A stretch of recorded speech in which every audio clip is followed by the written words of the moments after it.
Los ángulos de Euler.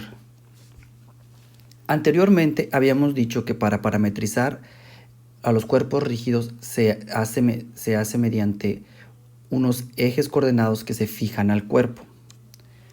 En este video vamos a ver cómo parametrizar a esos ejes que están fijos al cuerpo. Entonces, para parametrizar la dirección de los ejes X1, X2 y X3 que están fijos al cuerpo, se usan los ángulos de Euler.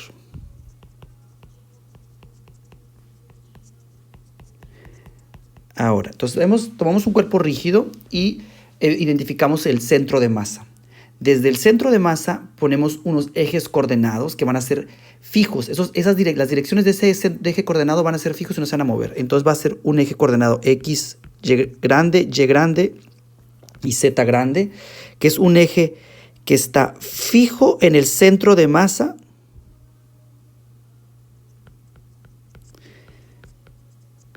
Fijo en el centro de masa, pero a lo que me refiero que está fijo es que la dirección de estos ejes, ¿no? Entonces son los ejes que vamos a poner así como fijos, inerciales, digamos, en el sentido de que no mueven sus direcciones. Aunque si el centro de masa se acelera, pues entonces se van con el centro de masa. Y otros ejes que van a estar móviles con el cuerpo o fijos al cuerpo serían los ejes X1, X2 y X3 que están móviles con el cuerpo.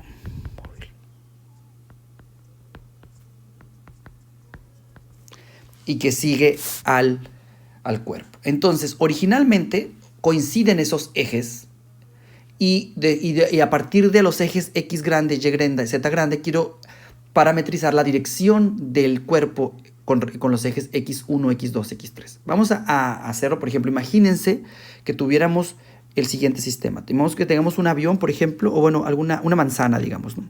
Tenemos una manzana, así. Y la manzana, pues tiene su destino aquí. Y entonces a esta manzana le vamos a poner unos ejes, los ejes grandes, es X grande, Y grande y Z grande. Entonces X grande, Y grande y Z grande. Y a este sistema lo quiero ver cómo cambia su dirección. Entonces vamos a poner otra copia de este que está rotado respecto a él. Por ejemplo, así. Y este otro nuevo eje va a quedar más gris, más clarito. Entonces, así.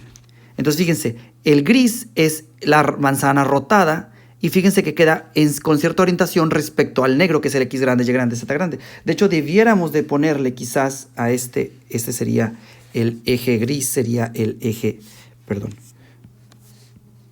Vamos a ponerle X1, X2 y X3. Bueno, sería así. Entonces sería X1, X2 y X3. Y queremos caracterizar cómo está el X1, X2 y X3 respecto al X grande, Y grande y Z grande. Para hacer esto, hay diferentes convenciones, porque hay muchas maneras de mover la manzana de la orientación conforme a los ejes X grande, Y grande, Z grandes a la orientación de X1, X2, X3. Y entonces en física nos ponemos de acuerdo de cuál va a ser la convención para parametrizar esa orientación.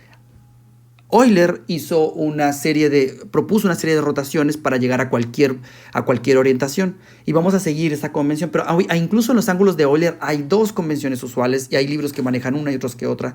Vamos nosotros a seguir la convención del libro de Landau de mecánica clásica y también que coincide con la del Fetter, pero por ejemplo creo que en el Goldstein de mecánica clásica el orden de las rotaciones es diferente o es un poco diferente. Entonces, pero bueno, si entendemos la idea general, podemos pasar de una convención a la otra.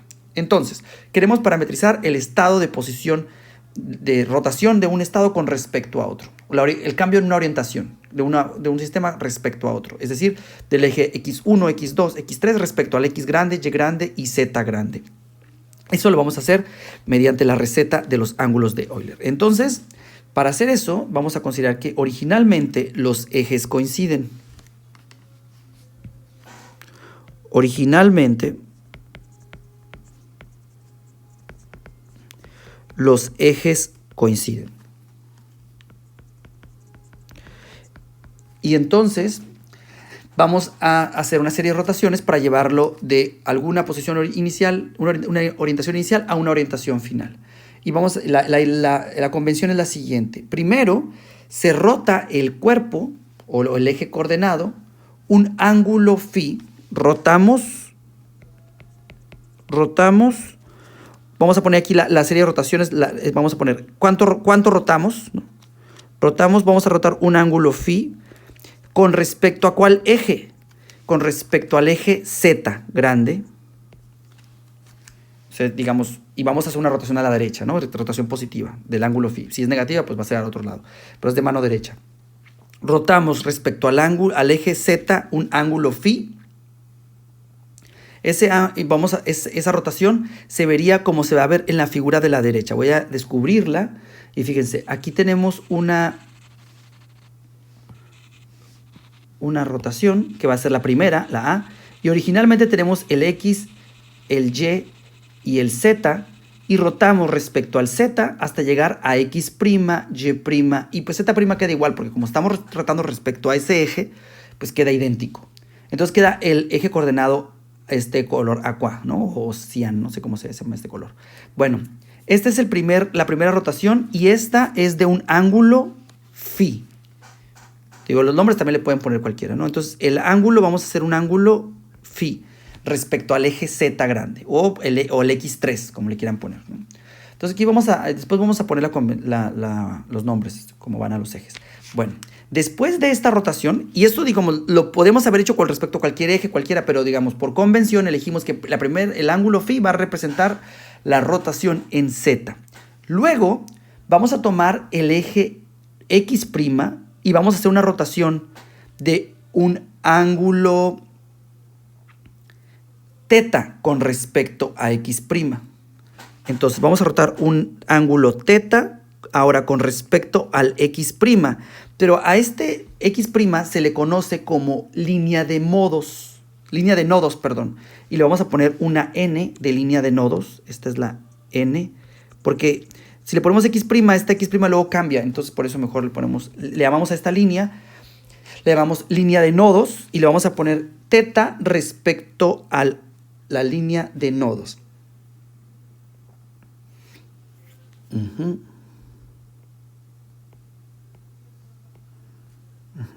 Ok, eso sería la línea de nodos.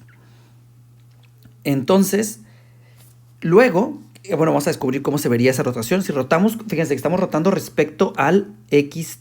Entonces voy a descubrir esto. A ver, perdón. Entonces nos queda esta rotación. Fíjense que el eje se levanta, ¿no? Porque yo roté respecto al X' de mano derecha, y entonces el plano se levanta desplazando los ejes, separando los ejes X, Z y a otro Z, y el Y pues también se mueve, ¿no? Entonces es ese levantamiento del plano con respecto a la línea de nodos. Entonces el ángulo se puede medir, por ejemplo, aquí. Si lo vemos, lo podemos medir aquí. Sería este ángulo que existe entre el Z grande y lo que va a ser nuestro X'. Este sería nuestro X'. Luego, una tercera rotación, y es la última, y esta le vamos a poner un ángulo psi respecto a el eje nuevo X'. Respecto a X'. Esta rotación dejaría el sistema de la siguiente manera. Aquí puse los ejes en naranja, bueno, los calqué en naranja, los pintos. Y fíjense, entonces hay una última rotación respecto al eje X' que hace que se muevan sobre este disco levantado el eje X1 y X2. Con esta serie de rotaciones podemos llegar de la orientación X grande, Y grande, Z grande a cualquier dirección posible. Una combinación de estos tres ángulos nos lleva a cualquier orientación del cuerpo rígido. Entonces vamos a resumir esto que estamos diciendo con una sola figura para ver cómo queda el eje nuevo, x1, x2, la nueva orientación x1, x2, x3 respecto al x grande, y grande y z grande. Porque al fin y al cabo queremos describir el movimiento. Acuérdense que escribir un movimiento implica escribir la lagrangiana. Y para escribir la lagrangiana necesitamos la energía cinética, además del potencial. Entonces, pues queremos escribir para energía cinética la velocidad angular. Entonces hay que hacer un poco de cuentas. Entonces, fíjense, aquí dejé preparada esta figura. Y en este sistema, aquí está, tenemos, entonces, resumiendo, tenemos aquí las direcciones, las puse las rojas, x1, x2, x3, y las azules son las originales, la x grande, y grande, z grande, y la línea de nodos es la que, donde se intersectan estos dos planos, era donde provisionalmente estaba el x, antes de que rotaras, hacer la última rotación. Entonces, podemos definir incluso aquí los ángulos, para que reponerlos de cómo van. Entonces, vamos a hacer la definición de los ángulos. Bueno, antes de esta es vamos a definir la línea de nodos primero, ¿no? Entonces, el plano en movimiento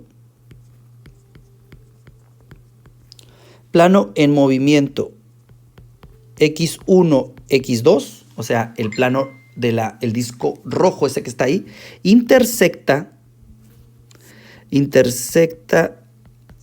al plano x grande, y grande, o sea, al disco azul, en alguna línea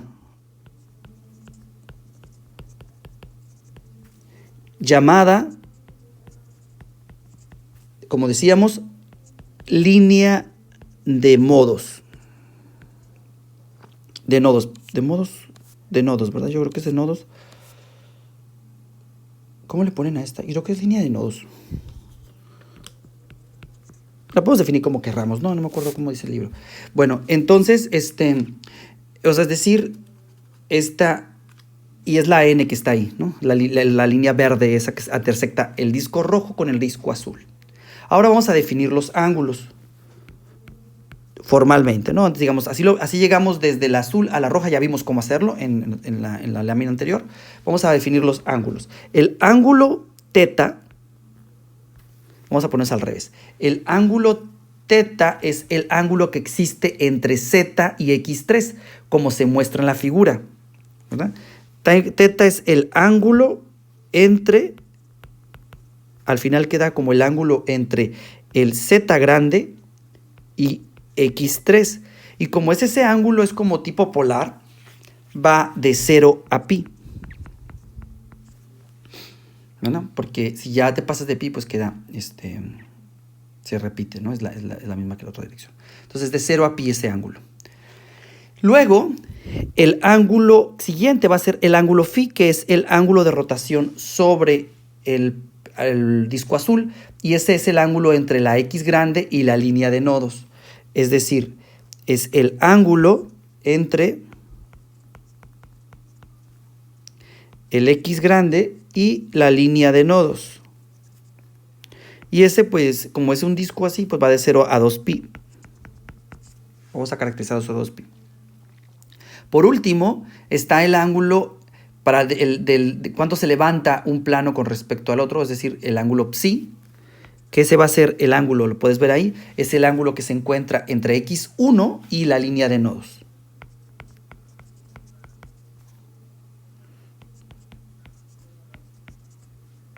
Y ese va también, como es sobre el disco es de 0 a 2pi. Entonces, con esto podemos parametrizar cualesquiera dirección del eje rojo ver respecto al eje azul fijo. Entonces, lo que queremos hacer es escribir primero la velocidad angular para poder escribir la energía cinética. Entonces, escribimos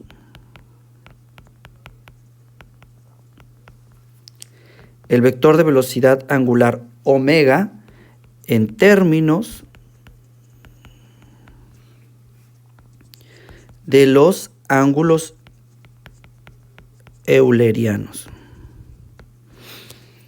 Bueno, entonces, pues tenemos que sacar, básicamente, escribir los vectores de velocidad angular, digamos, yo puedo tener, cada uno de estos ejes habría un teta punto, que es la velocidad angular digamos, cómo cambia teta en el tiempo. O sea, tendría cómo cambia teta punto, cómo cambia el ángulo phi en el tiempo, phi punto, y cómo cambia psi punto en el tiempo.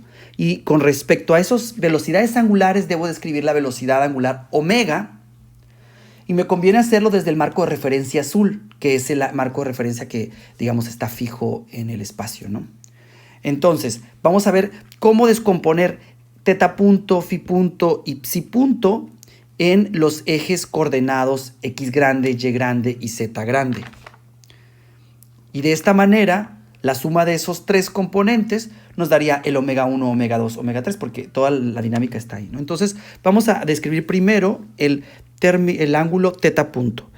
Teta punto, primero, es en términos, ¿no? Está en torno al ON, o sea, si hay un vector de velocidad angular asociado al cambio en teta, necesariamente su dirección sería en la dirección de línea de nodos, M, o modos.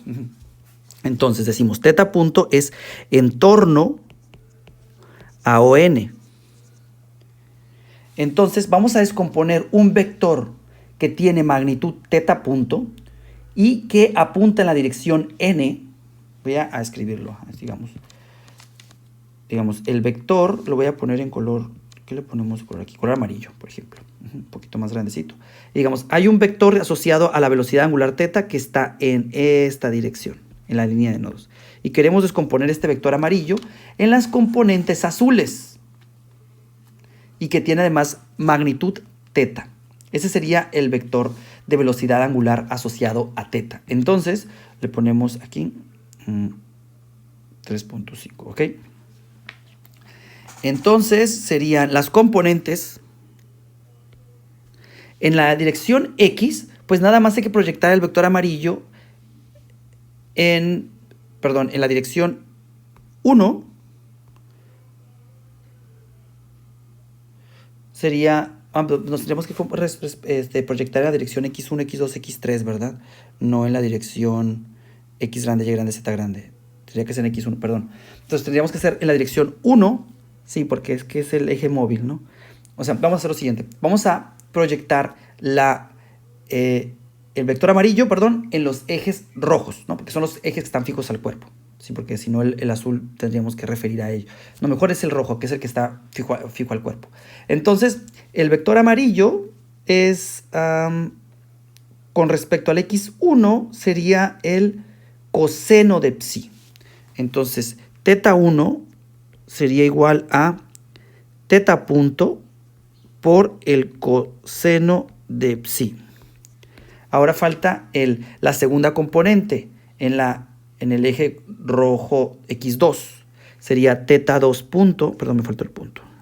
Pues sería igual a, aquí están como en direcciones contrarias, porque si lo proyecto en, digamos, en el seno de psi 1, me va a salir en dirección contraria, entonces sería como menos el seno menos teta punto por el seno de psi.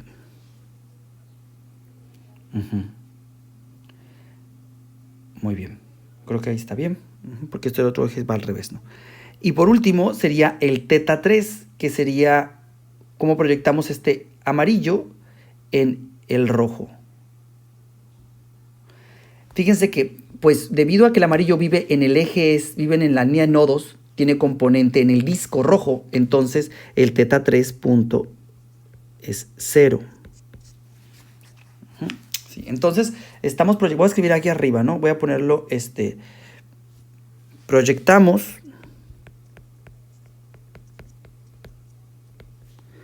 teta punto, bueno, ¿cómo le ponemos aquí? Escribimos teta punto, phi punto y psi punto en los ejes x1, x2, x3. Para no confundirnos, perdón, es que siempre lo confundo aquí. Bueno, entonces, vamos a hacerlo en esas tres componentes. Ahora, falta el otro ángulo, cuál sería el ángulo asociado a phi punto. El ángulo phi punto es en torno a z.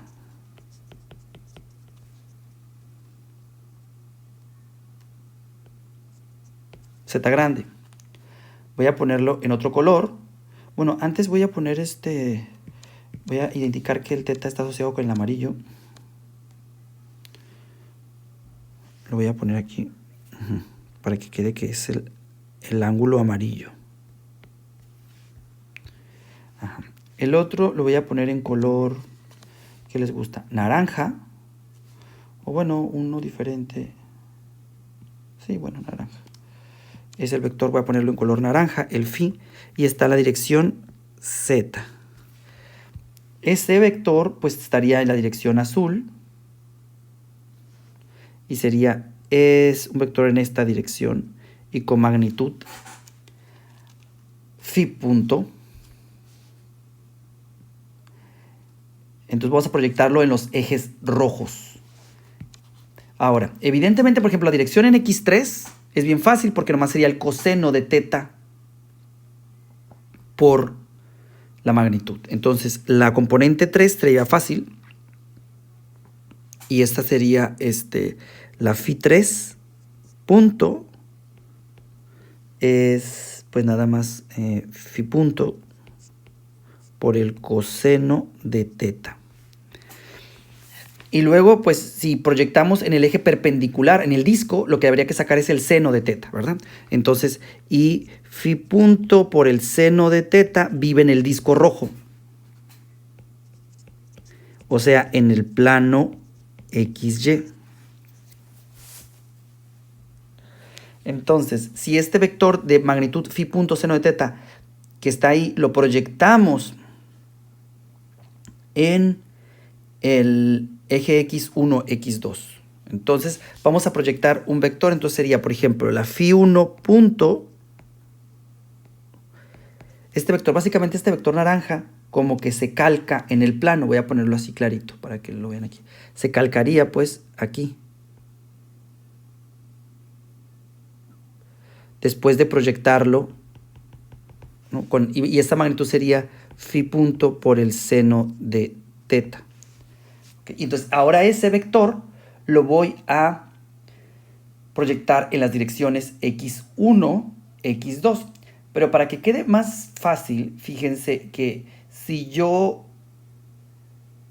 Lo que hay que notar es qué pasaría, por ejemplo, hay que mover los ángulos en la cabeza para ver cómo quedarían cuando los repartimos entre esos dos, ¿no? Fíjense que si, por ejemplo, si el seno de psi fuese 0, la componente, esa cosa quedaría exactamente en el x2. ¿No? Si yo... este vector voy a ponerlo aquí en color, ¿qué le pongo aquí en color azul? Digamos, yo te lo borro. Pero fíjense, si lo hago 0, este vector, digamos, este vector se va hasta acá. Y cuando proyectamos aquí, el x2 quedaría en la dirección de seno de phi punto seno de teta. De esa manera podemos notar que 3.5. Lo pueden pensarlo un poquito más. Pero entonces el phi 1 punto tendría que ser, es como la dirección perpendicular. O bueno, más fácil, el phi 2 punto sería la magnitud phi punto por seno de teta por el coseno de psi. Porque cuando psi es 0, esa es la dirección en la que se encuentra la proyección en el plano. Y bueno, entonces la otra dirección pues es la perpendicular. Entonces sería phi punto por seno de teta por seno de psi. Y ya tenemos las tres componentes del vector naranja. Ahora, falta un último vector, que va a ser el vector que le voy a poner, un vector verde. Este vector verde, claro, va a ser el vector que está del ángulo psi. El ángulo psi punto... que voy a ponerlo con el color verde. Este es en torno al x3.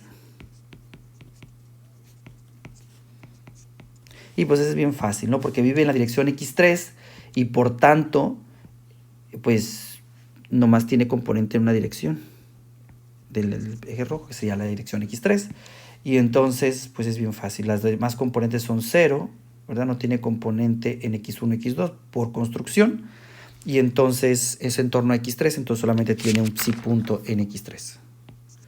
Psi 3 punto es igual a psi punto. Bueno, entonces vamos a llevarnos este resultado para otro, digamos, para otra página, y vamos a escribir pues la suma de estos tres movimientos, de estos tres vectores, va a dar el vector momento angular total, y lo quiero escribir. Entonces voy a copiar esto.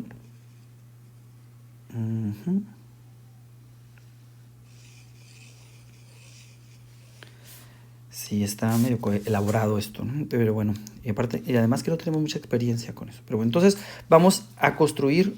Uy, no le quiero cambiar el color. Ajá. No le quiero bajar la intensidad. Ok. Bueno, entonces decimos que así, entonces, el omega 1 pues va a ser la suma de todas las componentes, es igual a las componentes primeras, esas serían, lo voy a poner en color azul, serían la suma de las componentes de los tres, o sea, este más este. Entonces es omega 1 es igual a phi punto por el seno de teta por el seno de psi más teta punto por el coseno de psi. Y luego omega 2, el omega 2 es igual a, lo voy a poner en color rosa, el omega 2 es igual a esta componente más esta componente. Entonces esta es igual a, vamos a poner primero el que tiene signo más, phi punto por el seno de teta por el coseno de psi menos teta punto por el seno de psi. Y por último sería el que tiene la componente en 3, que sería esta, básicamente solamente esta y esta. Entonces es el omega 3. Es phi punto por el coseno de teta más psi punto. Ese es el vector de momento angular. O sea, las tres componentes forman las tres componentes de momento angular. Si una vez que tenemos el momento angular, podemos escribir la energía cinética. Así, la energía cinética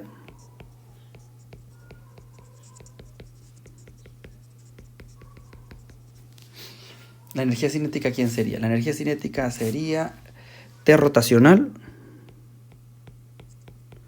Acuerden que es una forma bilineal, pero vamos a considerar que el sistema, bueno, los tres ejes rojos pues son los ejes principales del cuerpo, entonces la energía la forma bilineal esa se reduce a cuando la matriz es diagonal del tensor de inercia, y entonces nos queda I1 por omega 1, bueno, cuadrado, ¿no? Más I2 cuadrado por omega 2 más I3, no es al revés, ¿no? El cuadrado es el omega, porque es una forma bilineal así de, perdón. Así es. I1 omega 1 cuadrado más I2 por omega 2 cuadrado más I3 por omega 3 cuadrado. Para que se acuerden de esta expresión, pues hay que darse cuenta que es como un medio de la masa, que es la inercia, por la velocidad al cuadrado. Y la velocidad en cada una de las direcciones, nada más que son ángulos. Entonces omega 1 cuadrado, omega 2 cuadrado, omega 3 cuadrado. Ahora, sustituyendo las expresiones de arriba, nos da que esto es igual a un medio de I1 por omega 1 cuadrado, pues daría el cuadrado del azul este. Bueno, fíjense que va a quedar omega 1 cuadrado más omega 2. Bueno, voy a ponerlo de una vez, ¿no? Entonces voy a ponerlo así. El omega 1 cuadrado voy a copiarlo igualito y lo voy a poner al cuadrado. Nada más. Entonces,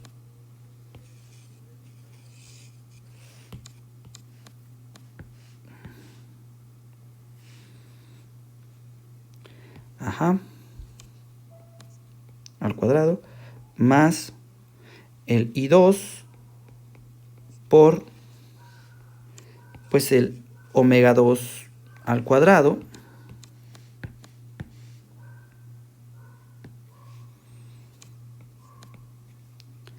más el I3 por phi punto coseno de teta más psi punto al cuadrado. Muy bien, y todo esto, está bien, esta es la energía cinética.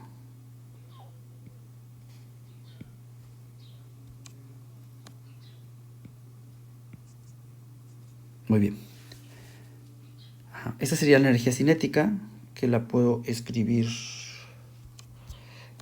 de esta forma. Ahora, si tuviéramos el caso, por ejemplo, a veces ocurre que el trompo es simétrico, y entonces en ese caso, como el problema que veíamos antes, ¿no? Por ejemplo, el problema del trompo simétrico libre, lo habíamos analizado. Entonces voy a llevarme esta expresión de la energía cinética. Voy a poner aquí T-ROT otra vez. Energía rotacional nos queda de esta forma.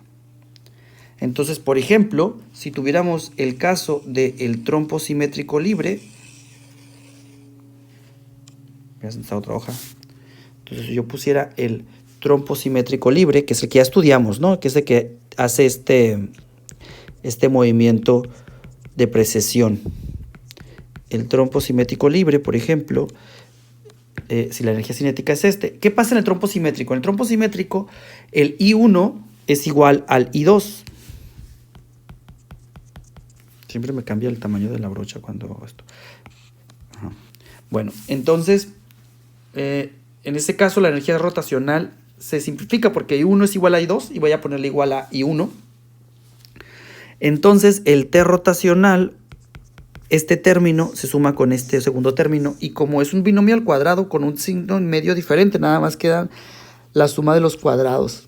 El término cruzado se elimina y se simplifica para quedar un medio de I1, ¿no? Te queda el cuadrado del primero más el cuadrado del segundo, y entonces seno cuadrado más coseno cuadrado de psi se hace 1 y nos quedaría I1 por phi punto cuadrado. Y luego nos quedaría seno cuadrado nos quedaría coseno cuadrado del segundo término. O sea, voy a poner aquí, fíjense. El cuadrado de este y el cuadrado de este nos van a dar phi punto cuadrado por el seno cuadrado de teta, ¿no? Porque seno cuadrado más coseno cuadrado es 1. Los cruzados se eliminaron. Y luego, con este otro término, más el phi punto cuadrado por el coseno cuadrado de teta, se elimina y nomás nos quedaría phi punto cuadrado. Perdón, sí es phi punto. Phi punto cuadrado por... pero el I1 no es igual al I3. No se puede eliminar. Bueno, podemos dejarlo, pero si fueran iguales nos da simétrico, queda más bonito, ¿no? Entonces este no, se queda así.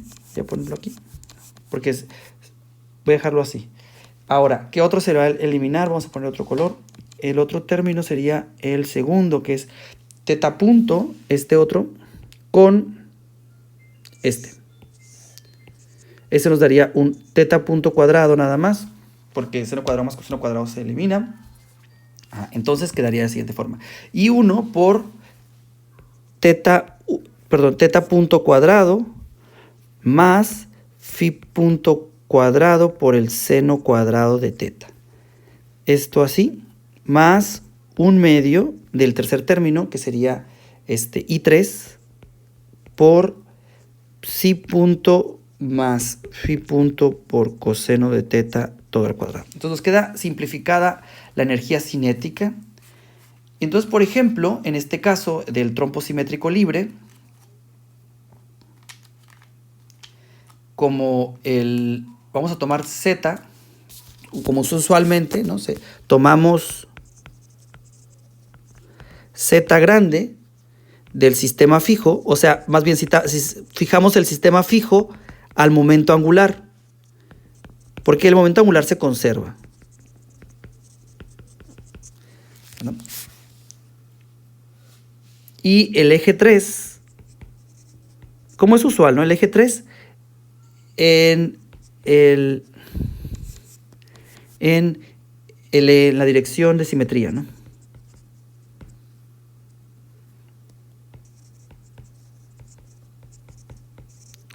Del trompo, como ya lo hicimos allá arriba. Bueno, entonces si eso ocurre,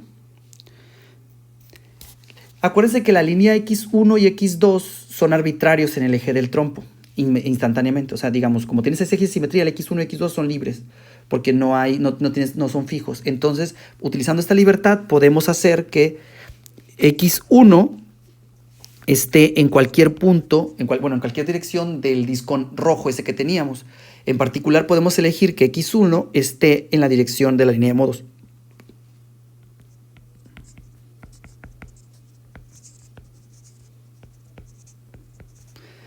Entonces, la m, el momento angular, que es igual a m1 es igual a i1, es la masa por la velocidad básicamente, ¿no? Y la inercia es como la masa y la omega 1, entonces esto sería como I1 por omega 1, pero ¿quién es I1? Es decir, I1. Y el omega 1 nos quedaría ¿quién? En nuestro caso, vamos a verlo en el siguiente, en la expresión anterior. Voy a copiarlo para que tengamos cuáles son los omegas. Voy a copiarlo aquí.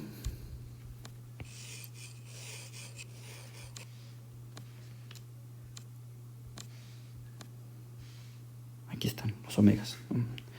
Bueno, entonces el omega 1, en nuestro caso, como la x1 está en la línea de modos, significa que el ángulo psi es 0.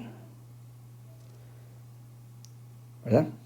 Y entonces, como el ángulo psi es 0, el omega 1 solamente queda siendo teta punto. Sí es 0, porque como dijimos que está en la línea de modos x1, o sea, no hay rotación con respecto a x3, pues entonces psi es 0. Entonces, psi es igual a 0 para todo tiempo, digamos. Bueno, la otra es m2, la segunda componente es i2, que sería i2 por omega 2, que sería i1 por omega 2. Omega 2 psi es 0, entonces elimina el tercer término y nos queda phi punto por el seno de teta. Perdón, por el seno de, sí, seno de teta. Y por último, el M3 es igual a I3 por omega 3. El I3 pues es I3, lo que decíamos I3, por omega 3, que en este caso el psi punto es 0. Bueno, pero es 0 la posición, ¿no? Pero el psi punto no necesariamente. Y eso significa que es igual a phi punto por coseno de teta más psi punto. Porque es como que estamos instantáneamente siempre moviendo para que el x1 esté en la línea de modos. Ahora, nosotros tenemos, por otro lado,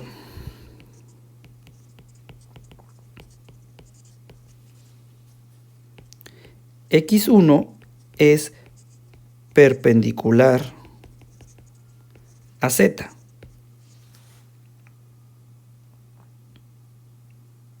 ¿Verdad? Entonces, x1 siempre es perpendicular a z, porque coincide en el x1 con la línea de modos. Entonces, m1 es igual a 0, m2 pues tendría que ser igual a m por seno de teta y m3 es igual a m coseno de teta. A ver, para que vean esto, vamos a verlo aquí, fíjense. Queremos ver que x1 es perpendicular a z, ¿no? Si está aquí, si la psi es 0, la x1 está como la línea de nodos y ven que efectivamente es perpendicular a z. Eso es lo que estaba diciéndoles aquí. Bueno, entonces, si eso es cierto, todo nada más queda, el m queda viviendo en el plano este.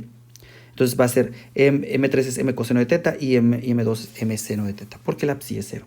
Bueno, entonces, así, si esto es cierto, nos queda que, igualando pues m1 con m1, nos queda que teta punto es 0. Teta punto es 0. Y luego con el m2 igual a m2, llegamos a que i1 por phi punto es igual a la m. Y acuérdense que la m es constante, entonces está bien. M es la magnitud, ¿ok? La magnitud del momento angular.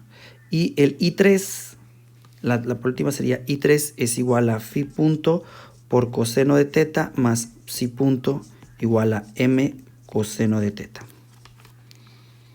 Entonces, si teta punto es igual a 0, entonces ¿qué significa? Por lo tanto, teta es necesariamente una constante.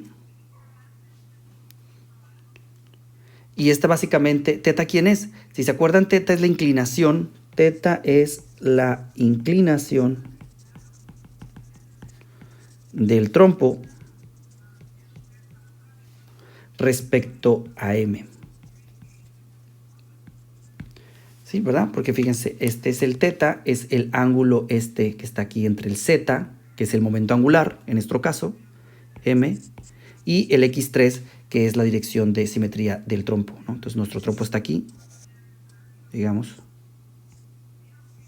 Aquí no hay más, es un trompo libre, ¿ok? Digamos, y desde tendría que estar en, voy a ponerlo más simétrico para que no sea como el este. Voy a poner la vasija aquí. Está en el centro de masa, digamos. Ajá. Y entonces el momento angular está aquí y esta cosa, el eje, la inclinación entre el x3 y el momento angular siempre es constante, es el teta. Luego tenemos, además que tenemos la velocidad con la que tenemos dos velocidades. Una es la velocidad de rotación del cuerpo sobre su propio eje, que sería el omega 3. Lo voy a borrar aquí esto. Bueno, voy a poner otra hoja. Además tenemos que... Voy a llevarme esto.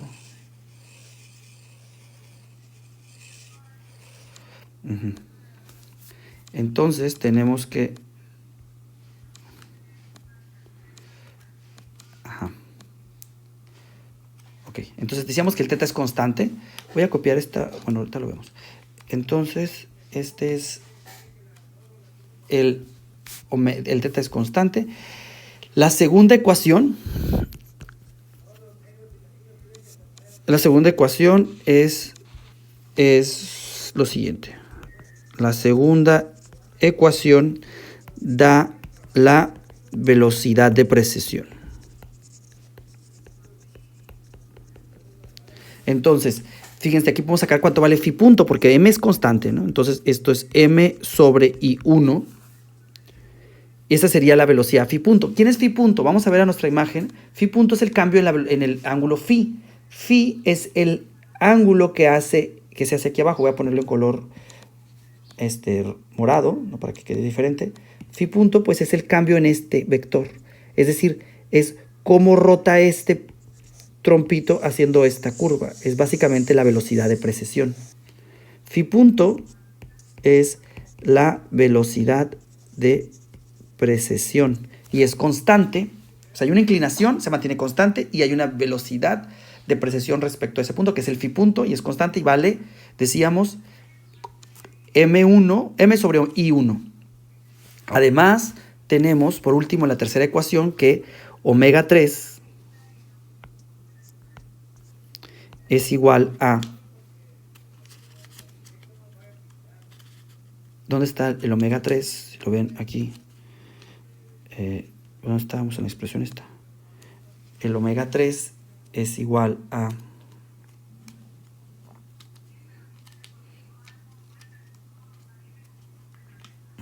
El M3 nos da que...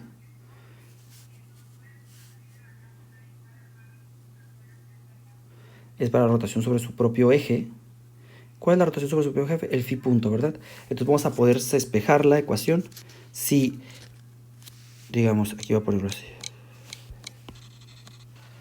Si tenemos que phi punto es constante, entonces nos da que I3 por phi punto, que es m sobre I1 por el coseno de teta, que también es constante, más... Bueno, lo que podemos utilizar aquí es que I1 por phi punto es constante. Ajá. Ajá. Y esto es igual a psi punto, y eso es igual a m coseno de teta. Ajá. Entonces sacamos psi punto, la podemos despejar de aquí. Sería m sobre i3 por coseno de teta menos, o sea, pasé dividiendo este, ¿no? Y luego menos m sobre i1 por coseno de teta. Y entonces el psi punto es igual a m sobre i3 menos m sobre i1 por el coseno de teta. Y es una constante también.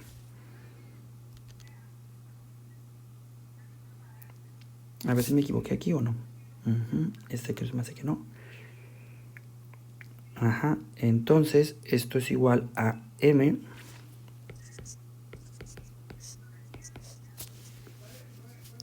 i3 por i1. Si está bien esto, phi punto por m coseno de teta. Y el coseno de teta. Ah, pero sabemos cuánto vale el coseno de teta. El coseno de teta es, bueno, es una constante. Pero bueno, sabemos cuánto vale la rotación sobre su propio eje. Y nos daría este término. No sé si me equivoqué aquí en algo. Porque phi punto es igual a I1. Ok. Ajá, está bien. Entonces pues sabemos saber cuánto vale esta cosa, ¿no? Si yo sacara como un denominador aquí sería I3 por I1 por M por I1 menos M por I3. Ajá. Y esto sería por coseno de teta. Creo que aquí está mal una ecuación, no sé. Ajá. Listo, ¿no? Eso sería el psi3 punto. Ok. Y nomás nos faltaría ponerlo en términos de omega 3, que decíamos que omega 3 vale esto. Bueno, también lo puedo sacar omega 3. ¿Cuánto valdría omega 3? Ajá. Ya terminamos, ¿eh? Nada más el omega 3 nos daría igual a esto. Y también puedo sacarlo. Y entonces, de esta ecuación, si esto es cierto, nos daría que omega 3 es igual a, pues haciendo el álgebra, porque entonces me quedaría omega 3 es igual a I1.